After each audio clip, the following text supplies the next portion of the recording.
This evening, I would like to present our FY26 Superintendent's proposed budget.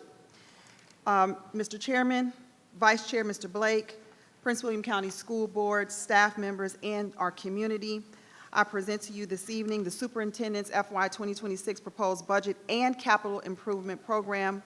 Joining me this evening to present the fiscal year 26 proposed superintendent's budget is Chief Financial Officer Mr. Shaquille Youssef, Chief Human Resources Officer Dr. Donna Eagle, and Chief Operating Officer Mr. Vernon Bott. I want to extend my gratitude to the school board for your ongoing support, collaborative dialogue, and feedback in the development of the budget. Behind the scenes, over the past few months, as we have been developing the budget, our school board members have been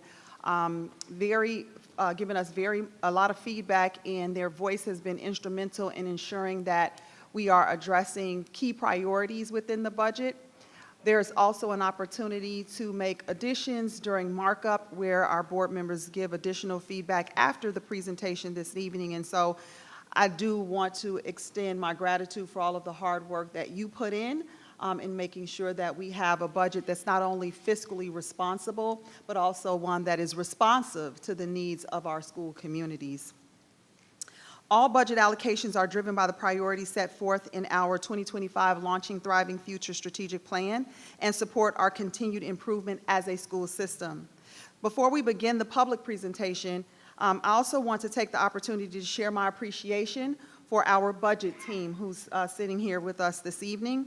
They have been working around the clock, literally, planning and executing this year's budget process, which is a monumental task. And this year, the budget team revamped the budget process to make it more streamlined, to make sure we're more effective. And this has been one of the smoothest budget planning processes that I've experienced during my tenure here. So I really want to thank our Chief Financial Officer, Shaquille Youssef, our Director of Budget, Joseph Mondaro, our Assistant Director of Budget, Kathleen Addison, and Supervisor of Budget, Natasha Valencia, as well as your entire budget team. Thank you so much for all of your hard work to bring our presentation together for this evening. Our collective responsibility in PWCS is to ensure that every student will graduate on time with the knowledge, skills, and habits of mind necessary to create a thriving future for themselves and their community. And it is our vision that drives our comprehensive strategic plan, which is comprised of 4 key commitments: learning and achievement for all, positive climate and culture, family and community engagement, and organizational coherence. Every strong school system aligns their finances to be driven by their strategic priorities. To ensure fiscal responsibility each year, we bring forward investments that are tied to the strategic plan and these 4 commitments. During the fiscal year 26 budget presentation, we will delve into each of the 4 commitments and review the proposed investment highlights. But before we get to the actual investments, I would like to share a few quick facts about Prince William County Schools demographics. Prince William County Public Schools is the 2nd largest school system in Virginia, and our county is the most diverse in the Commonwealth. We're also the 10th most diverse county in the nation. Our student population is represented by 159 countries with over 170 languages spoken. This information is crucial as it shows the significant changes in our student population and needs affecting school funding and resources. What you see at the bottom of the screen broken out is specifically that we have a growing number of students who are identified as English learners. Currently, we have 23,660 English learners, which is our fastest growing population. Our students with disabilities have increased to 13,249, and we have more than 29,000 students who have been identified as economically disadvantaged by federal criteria. Given the significant growth in the student populations I've highlighted, the cost per pupil to educate our students with higher needs has also increased. Looking at the regional comparison here, it shows how our demographic information compares to the state and surrounding school divisions. Additionally, this chart displays the cost per pupil in each school division. As we compete with our regional peers, their cost per pupil spending outpaces ours by $261 to $350 million. Our current cost per pupil, coupled with the growing needs of our student population, does impact how we consider resourcing our schools today and in the future to meet the unique needs of every learner as those needs are shifting. Before we get into the strategic investments, I would like to invite Mr. Youssef to review the enrollment changes and budget highlights, which impacts our investments. Following Mr. Youssef, Dr. Eagle, our Chief Human Resources Officer, will provide updates on fiscal year 26 compensation and health insurance premiums, which we are incredibly proud of, and you will see will be the lion's share of the budget presentation this evening. Mr. Youssef? Thank you. Chairman Lateef, members of the school board, and Dr. McDade, I would also like to take a moment to thank my budget team, with our budget director, Joe Mondoro, and his team for their hard work and due diligence. I would also like to thank Dr. McDade for her guidance and support as we navigated through this budget development, and members of the cabinet who worked very closely in developing our strategic initiatives. And a special acknowledgement to our Chief Human Resource Officer, Dr. Donna Eagle, and our Chief Operating Officer, Mr. Vern Bach, who provided invaluable input for the compensation and CIP areas. One of the primary drivers for the development of the FY 2026 budget, as with other years, is our enrollment. These enrollment figures are reflective of decreases in birth rates, as well as the ongoing trend of domestic net out migration from Prince William County, as well as relatively lower housing growth rates that contribute to the downward trend in enrollment. The chart on the left shows a decline in elementary and high school projections, with a slight increase in the one-year projection for the middle schools. As these smaller cohorts continue to progress through all three levels are expected to decline our enrollment projections. And so for the FY 2026 budget, our projected annual enrollment is 89,442 students, a reduction of 2,633 students from the FY 2025 projection of 92,105. Moving on to enrollment trends, the chart on the left shows our actual enrollment data from September 30th for the years 2018 to 2024, along with projections through the 2029-30 school year. Each school division usually provides September 30th data to VDOE, and that is a very important count that we have, so that's why we've used the September 30th for each of these years. And as you can see, that the projections from 2025 to 2028 show a steep decline in enrollment, with a slight increase in 2030.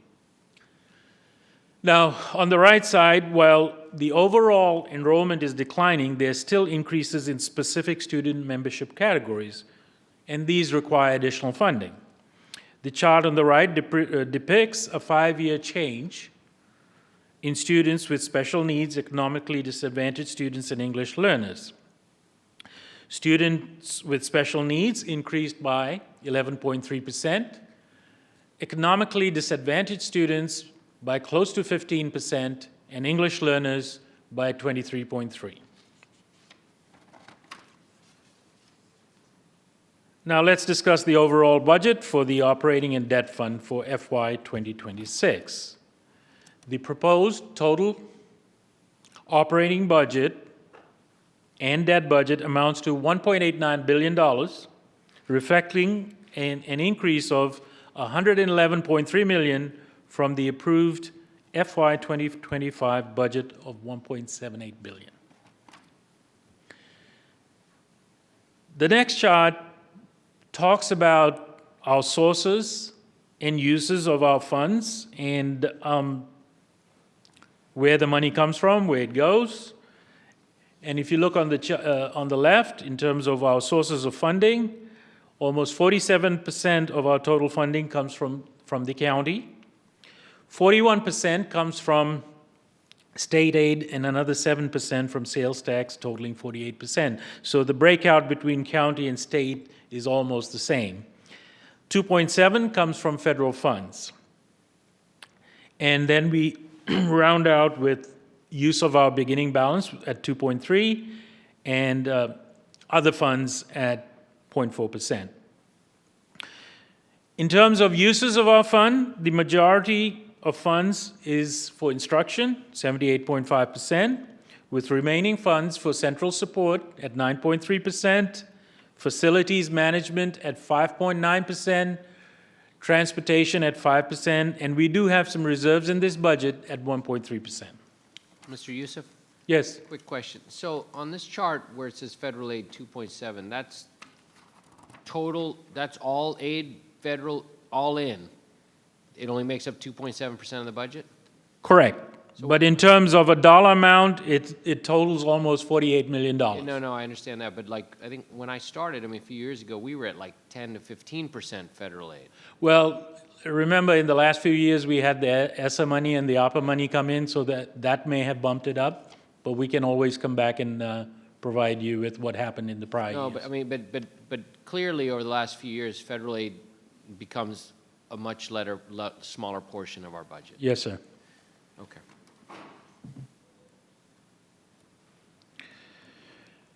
So in terms of our revenue changes, we forecasted increases based on the counties, for the county revenue, most recent five-year forecast. Additional details of where the county is progressing towards will come available when the county executive presents their budget, which is on February 18th of this month, and as they progress through their budget approval. So $54.8 million is the increase in county revenue, or almost 6.1%. State revenue is based on the governor's budget release on December 18th. And as you may be aware, that there's a bill both in the House and the Senate, in the General Assembly, that's making its way through. But for now, we are projecting a $46.8 million increase at 5.8%. As I said earlier, federal revenue increased by $2.3 million, and mainly due to additional funding in Title I, Title II, and Head Start programs.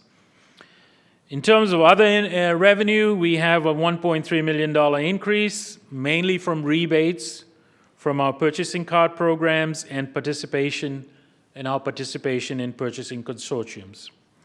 Finally, we are increasing our beginning balance by $6.1 million to provide for certain one-time costs.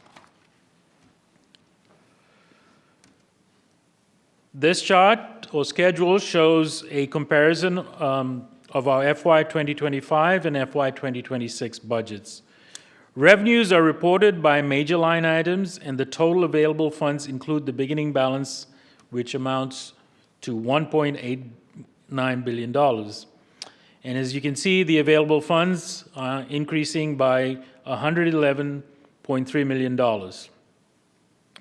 Debt service expenditures increased by $6.7 million, 5.8%, and operating fund expenditures increased by $104 million, or 6.2%. So of the $111.3 million increase, this is how it has been applied. $83.2 million has been applied towards compensation.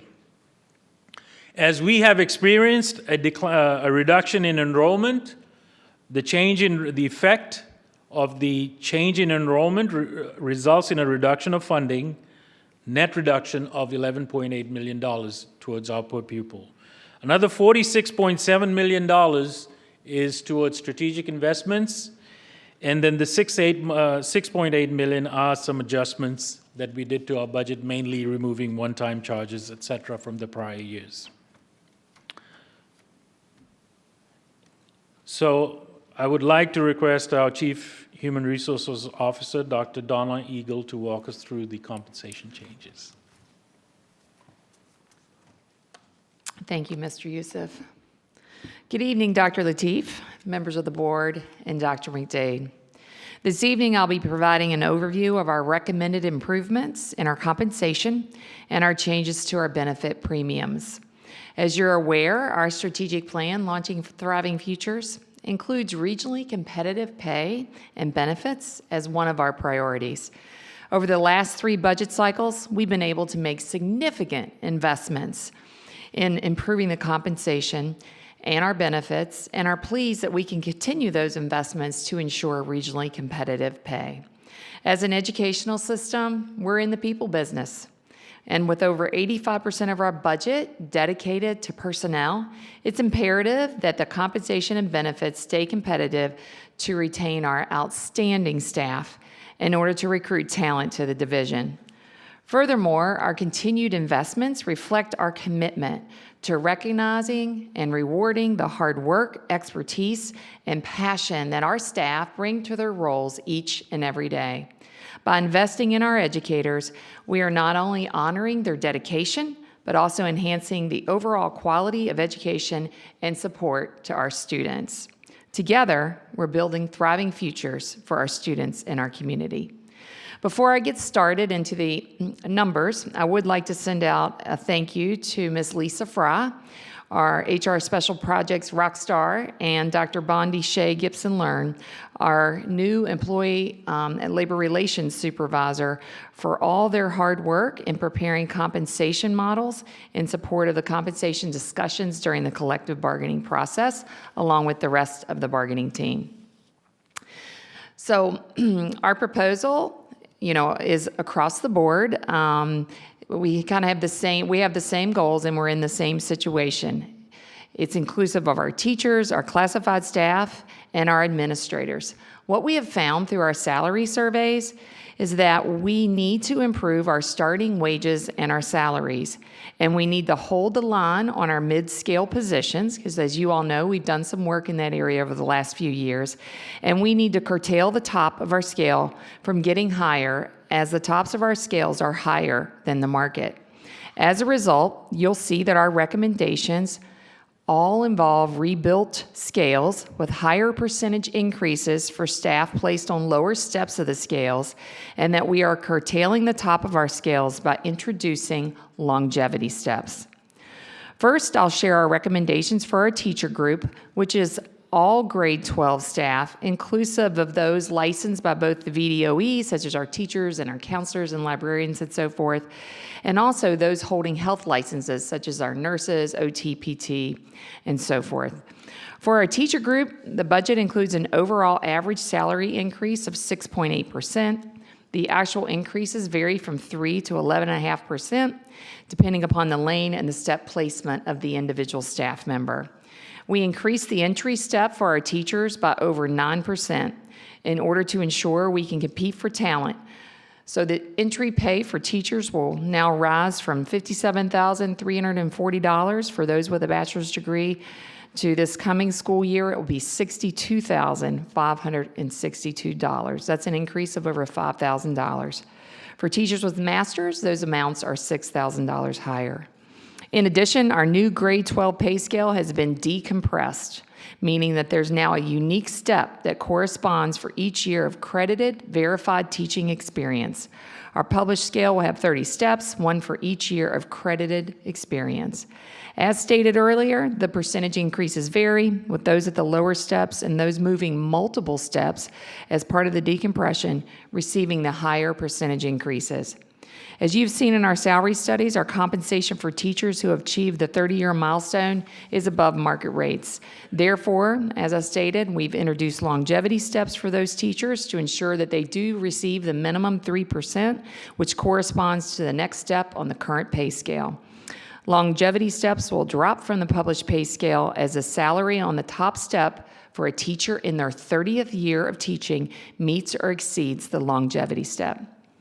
Moving on to our classified workforce, comprised of staff in grades 1 to 11, the budget contains an overall average of 7.4%. Each staff member, except those at the very top, will receive a step movement. And similar to certified, we've increased the entry step 8.5% to better attract and retain talent. Also similar to certified, we found that the salaries at the top end of the scale are above market and have introduced longevity steps with those scales as well. As a result, the raises will vary from 3 to 11.4%, with those at the top of the scale receiving the lower percentage increases and those placed on lower step numbers receiving the largest percentage increases. Finally, our recommendation for the administrative pay scale includes an overall average of 6.8%. Salary studies show the same story as teachers and classified pay scales, in that starting salaries need improvement. In addition, over the years, teacher percentage increases have outpaced that of administrators. As a result, there's more significant overlap of the teacher scale with the administrative pay scale, making it difficult to equitably place staff moving from teacher to administrative roles. To that end, our recommendation is to increase the entry salaries on all of our administrative scales. Also similar to certified and classified, the top of the scale is above market, so our rebuild of this scale includes longevity steps to help curtail the top. Increases will vary, with those placed on the lower step numbers receiving the largest increases. Each staff member, except those at the very top, will receive a step movement. We're also pleased to share some other compensation highlights as a result of the collective bargaining process with the Prince William Education Association. As you know, the tentative agreement is for a 2-year period and focuses on regional competitiveness. Overall, combining the certified and classified bargaining units together, the agreement includes an average of 7% for this coming fiscal year and 6.4% overall for FY27. And some other highlights: we doubled the stipend for IEP case management from $1,000 to $2,000 for our special educators. Dually certified teachers who are providing English language case management, in addition to serving as a teacher of record for content course, will also receive a $2,000 stipend annually.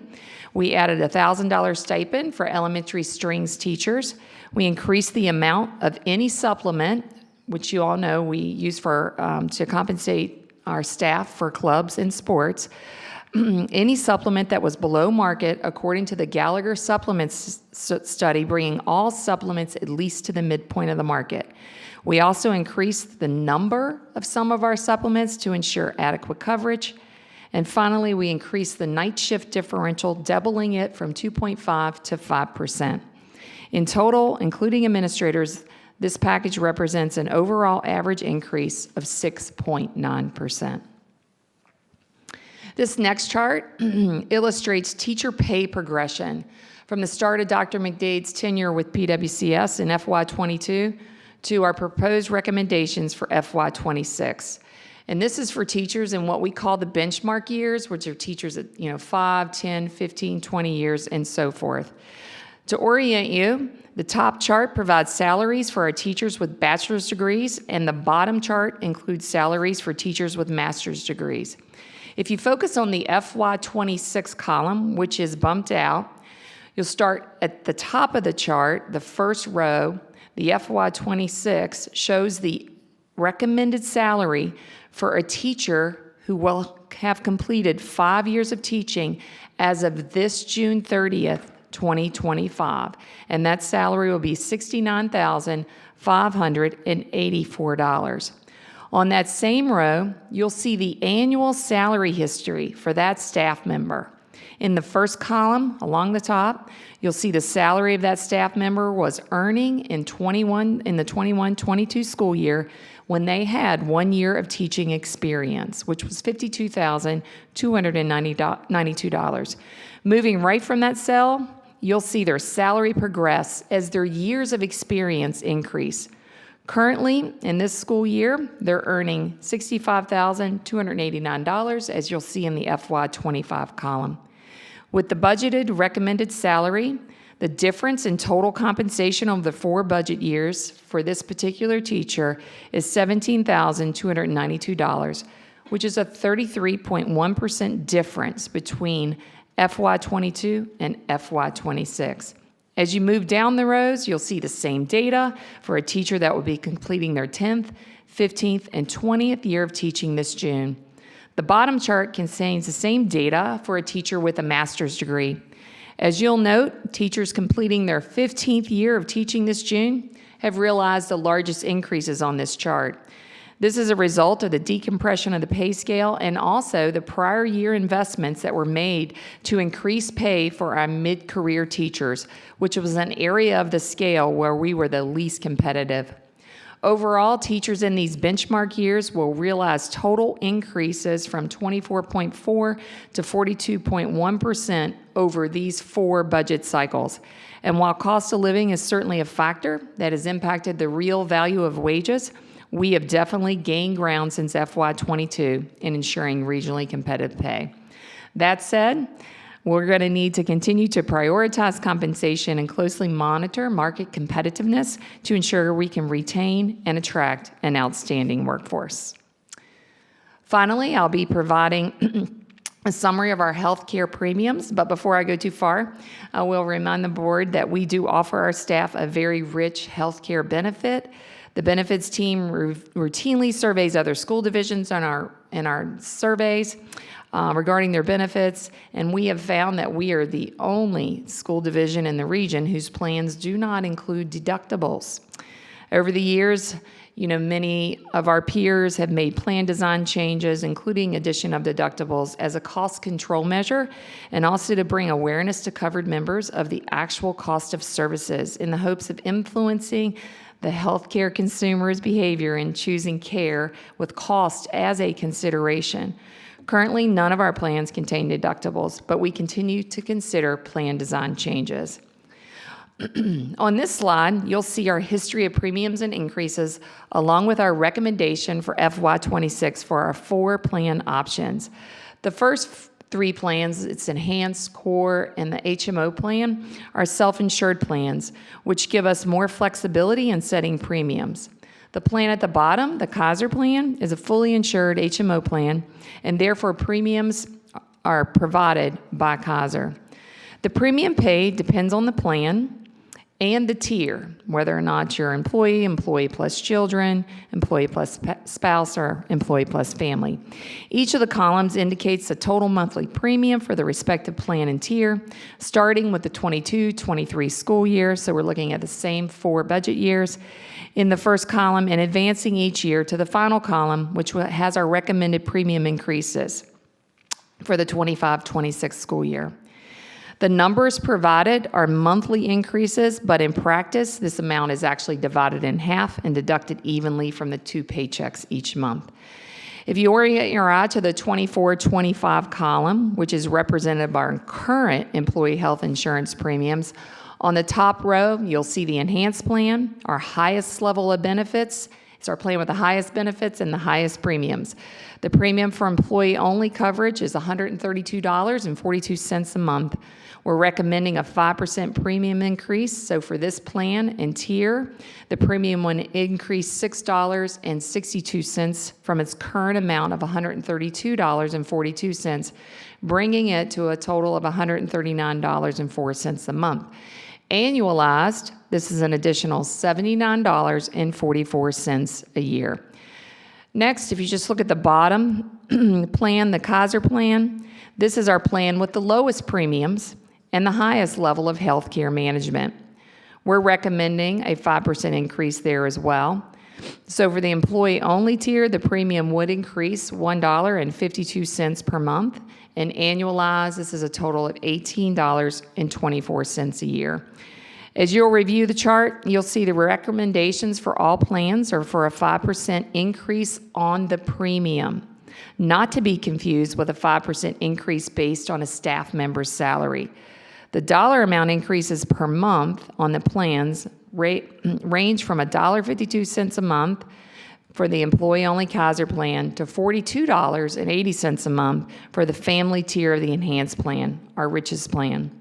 Annually, that's a total increase that ranges from $18.24 to $513.60.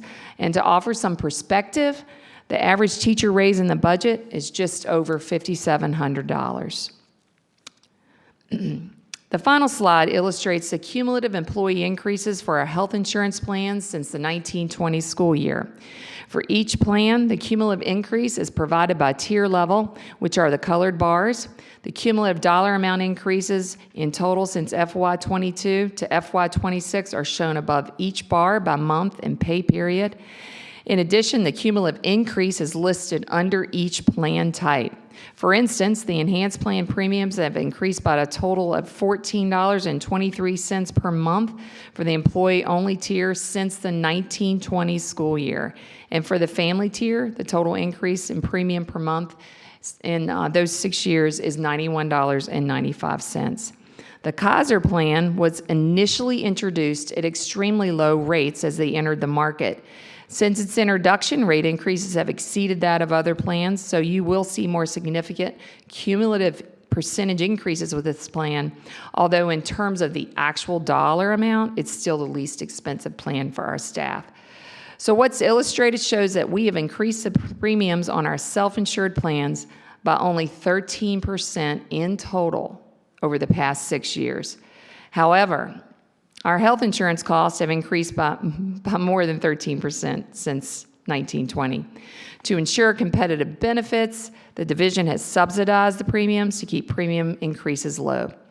The Kaiser Family Foundation, which is an independent source for health policy research, shows that nationally, the most recent data I could get is for the time period 2019 to 2024, okay?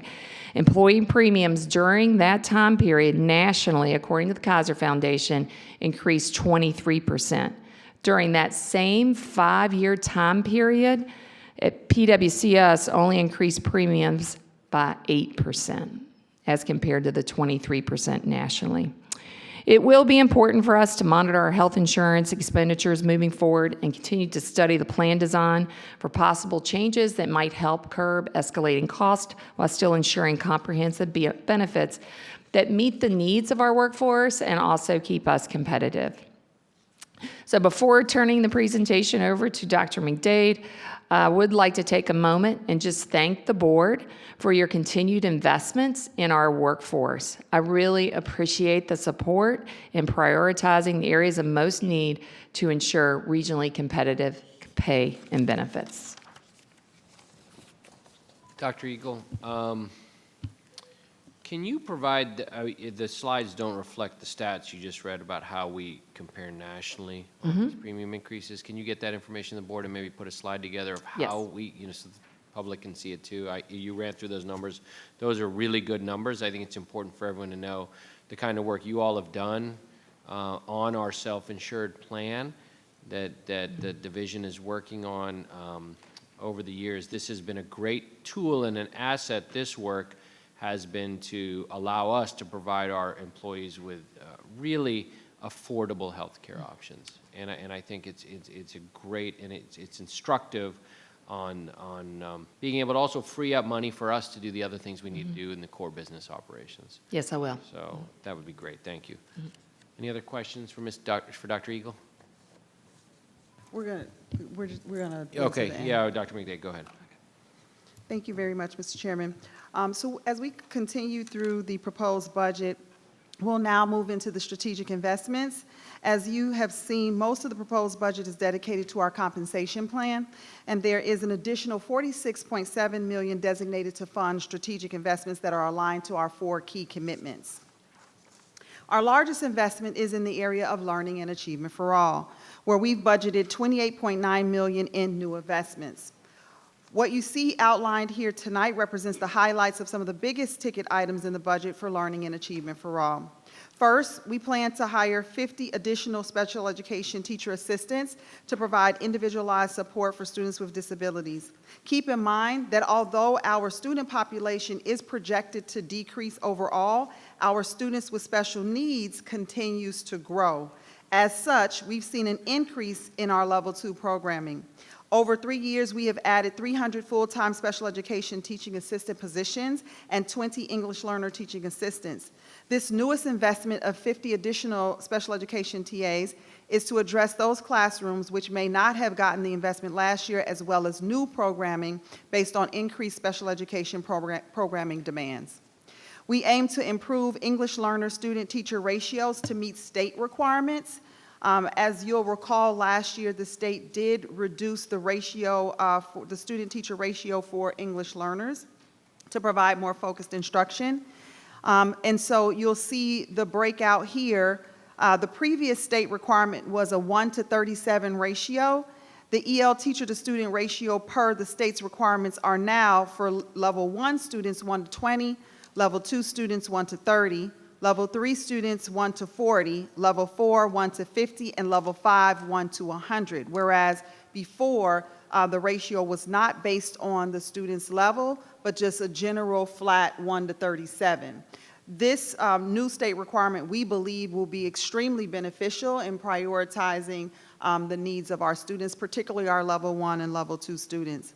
So this investment of 39.3 FTEs allows us to meet the new state minimums and ensure that EL students receive targeted language support, enhancing their academic success and overall confidence.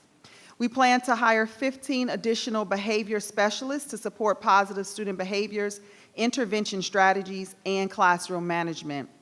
You will recall that we were invested in 3 graduation coaches post-budget cycle to support schools with the highest dropout rates, particularly dropouts for English learners, and the respective schools did experience marked success.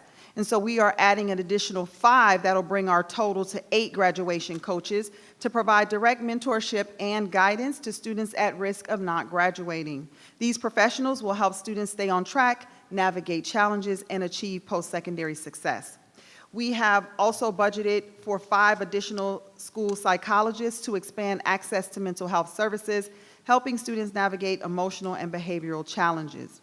Furthermore, we are adding 5 kindergarten teacher assistants to strengthen foundational learning experiences for our youngest learners, as we made a commitment to ensure that every kindergarten classroom is staffed with a teaching assistant. Over 3 years, we've added 111 full-time kindergarten teaching assistant positions. This ensures early intervention and small group support, setting students up for long-term academic success. Each of these new investments underscores the district's focus on targeted, student-centered investments that enhance learning experiences, improve academic outcomes, and prioritize student well-being. Moving on to positive climate and culture. The commitment to fostering a positive climate and culture ranks as the second highest funded priority in our fiscal year 26 budget. We're making an investment to enhance our student experience, ensuring our schools are places where students feel supported, valued, and ready to thrive. We are adding a dean of students in each of our middle and high schools. This is not an unusual investment as we do have neighboring school divisions that currently have a dean of students. The dean of students is a school-based position that will support administration at the local school level in maintaining fidelity and consistency across the school system in the implementation and enforcement of the Code of Behavior. They will also be responsible for investigations and reporting discipline infractions to ensure fairness across all schools. Last year, when Ms. Huebner presented the Code of Behavior, there was lengthy discussion by the school board around PWCS making sure that we are implementing the Code of Behavior with fidelity, as well as ensuring fairness across the board and norming our practices.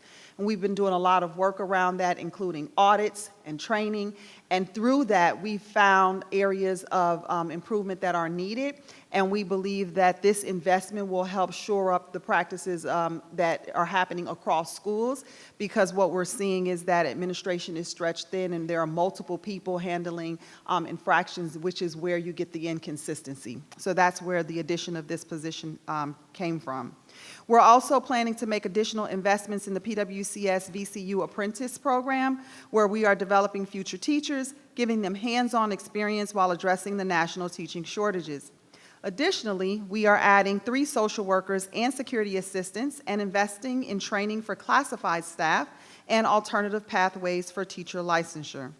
As you can see, we are making strategic investments to strengthen student support, expand opportunities, and build a positive climate of culture where every student has the resources they need to be successful. Moving into family and community engagement, we are investing to enhance communication and engagement with our families, ensuring they have access to the information and support they need. You'll note that the investment here is much smaller. That is because in our strategic plan, we have met our goal for family and community engagement. We are still making investments, but we've invested to the tune of $8.3 million over the past 3 years, and you'll see on the screen provided the breakdown of year 1, 2, and 3. This includes our investment in more than 100 full-time parent liaison positions across all schools and a significant investment in our Global Welcome Center renovation as a part of our CIP, accomplishing our goal of every school having a parent liaison and creating a warm environment with our Global Welcome Center with additional resources and support for parents. As part of this year's strategic investment, PWC is adding a transportation liaison to help families navigate transportation concerns, provide clearer communication, and improve coordination between schools and transportation services. And then for improved communication, we are investing in a website customer service chatbot, which many corporations and organizations have that feature, so that families do not have to search the web for information, but can get quick and ready information through our chatbot. To address real-time support when our customers have questions about school services, policies, or resources. We know when families feel connected, informed, and supported, students succeed, and these investments make communication easier, resolve concerns faster, and strengthen trust between our schools and our community. And finally, our fourth commitment is organizational coherence, and we are highlighting $8.2 million in new investments.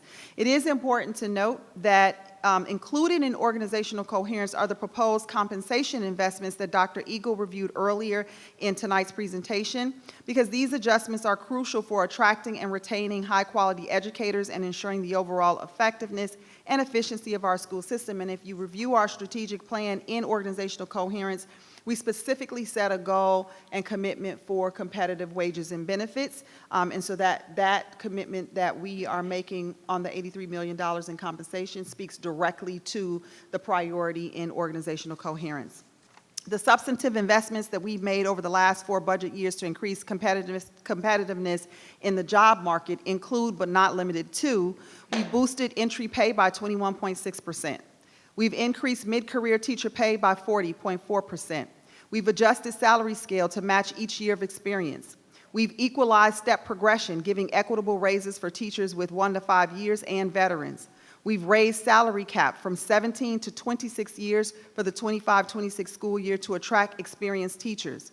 We've increased summer school pay to staff members' hourly rate for our certified staff. We've ensured fully paid paternal leave and provided short-term disability for all benefits-eligible staff. And this year, we will be working to improve our administrator scale with specific attention to our elementary principals and assistant principals to ensure we remain competitive with this employee group as well. Additionally, in organizational coherence, we are allocating funding for 20 new school bus attendants so that we can provide an improved experience for students to arrive at school and return home safely each day. We are also investing in 5 new car and van drivers to help address transportation needs, increasing flexibility and reliability for students who require alternative transportation services. And I'm pleased to announce our commitment to the Growing Our Own Educators Pipeline through the establishment of the PWCS Student Teacher Program. This initiative will enable us to cultivate and retain future educators by offering on-site training, experience, and coaching. Our goal is to continue attracting and retaining top talent and exemplary leaders, ensuring that our students receive the highest quality education they deserve. By focusing on ensuring competitive wages for our valued employees, safe and reliable transportation, strengthening our teacher pipeline, and improving operational efficiency, we are creating a more effective, responsive, and student-centered school system.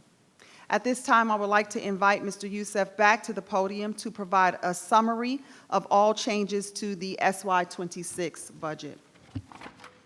Thank you, Dr. McDade. The next chart that we look at basically brings together what we've talked about. We have given you the changes in the revenues in details and also the change in compensation, debt service. One thing I would like to highlight is if you look, there's the school repairs and renewals. This is basically our cash to capital. And just yesterday, the Board of County Supervisors approved a $32 million true-up, which we plan to utilize to our cash to capital. and this helps us reduce our bond program and bond sales. Moving on to our capital improvement program, the chart shows a 5-year capital improvement program categorized by funding source and the type of improvement. This comprehensive plan estimates $1.1 billion approximately, which includes bond funding of $938 million over the next 5 years, $135 million from general fund transfers, and $25 million from profits. These profits are available to us at the county, and there is a lot of flexibility in terms of our use for those profits. At this point, I would like to ask our Chief Operating Officer, Mr. Vern Bach, to talk about the plan in a little bit more detail. Thank you, Mr. Youssef, and good evening, Chairman Lateef, board members, and Dr. McDade. First, I'd like to thank our facilities team and our budget team for the very robust collaboration in developing the comprehensive CIP, or capital improvement program, that we proposed to you in the work session back in January. I think I'll just add a few comments here. In reference to the slide, just a distinction, I think, between renovation and facilities modifications. Both of those are enhancements and aim to improve our buildings, but modifications typically involve changes to the structure of the building that would accommodate maybe additional programming or adding classrooms to really accommodate increasing enrollment trends. A renovation obviously is the modernization of a building and really bringing that building up to speed with local standards, to enhance flooring, the structure of the building and HVAC systems. So I just wanted to point out that slight distinction there. And also, I just want to make mention too, and I want to thank the board and the major investment in deferred maintenance. We've had a lot of deferred maintenance over the years in the division, and there's a major investment in the CIP, most notably in HVAC, about $150 million of investment towards deferred maintenance of HVAC. And this investment will prioritize the climate and comfort in the building for our students and our staff, and in doing so will also prolong the life expectancy of our equipment.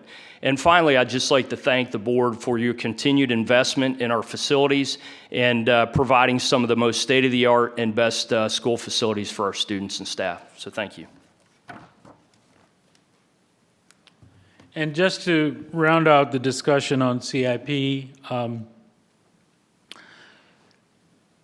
when we have increases in CIP, it is to be paid or to be spent over a 5-year, sometimes even longer period.